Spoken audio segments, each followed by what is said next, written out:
Finite and Infinite Games by James Carse. There are at least two kinds of games. One could be called finite, the other infinite.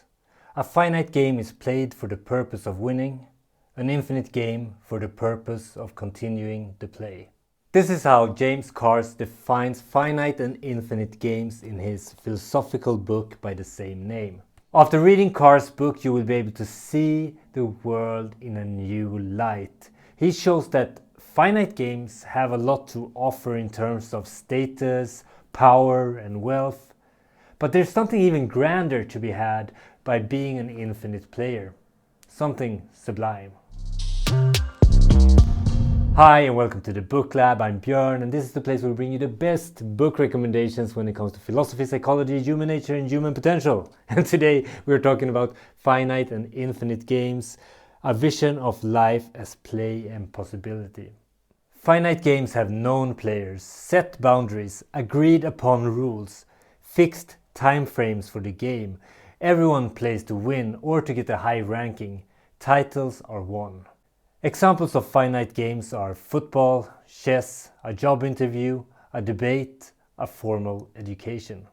Infinite games have known and unknown players. Rules change during play, boundaries are flexible, and the games exist solely for the purpose of continuing the game. Examples of infinite games are conversation, culture, relationships, business, marriage, evolution, and lifelong learning. Infinite games can contain finite games. A career is an infinite game that might contain finite games such as a job interview. There are always finite games within infinite games, but it's the infinite game that provides the context for the finite game.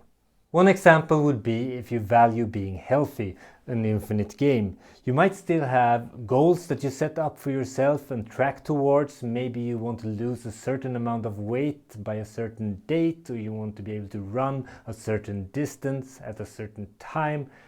These are finite games that you set up for yourself in the context of the infinite game of health. And even if you fail on those goals, you still haven't failed on the infinite game of health. In fact, you probably ended up in much better shape just because you got those goals and you got a certain part of the way because of them. While finite play is about beating the competition, we can choose another type of attitude towards life and towards the games that it contains. We can choose to elevate the whole game and try to bring everyone with us by being an infinite player in the game of life. I'm always grateful when I'm presented with a new lens through which to see the world, and the dichotomy of finite and infinite games that Carse provides in this book is such a lens. And it's been an especially helpful tool when it comes to reviewing my attitude towards certain aspects of life. It's so easy to turn what could have been an infinite game into a finite game. For example, it could be turning your relationship to your children into a finite game with rigid goals like, my daughter needs to become a doctor. My son needs to value what I value before we can have a good relationship. Instead of having a relationship of infinite play where the rules and goals can evolve as we grow and evolve as individuals. Finite and Infinite Games is a short book, but it's jam-packed with insights. It's written with short aphorisms. And if you don't feel like reading a whole book on this subject, the least you can do is look up the concept in more details, go on Wikipedia, look at some YouTube videos. The dichotomy of finite and infinite games is a fundamental concept that everyone should know about. Don't forget to share, like, and subscribe to this channel. It really helps me reach more people with great books, and I think that's an important mission.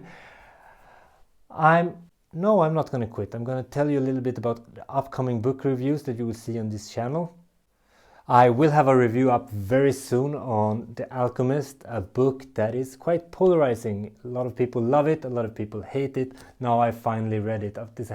This book has been on my to-read list for 6 years, and finally I got to it, and I'm going to share some key insights from that next week.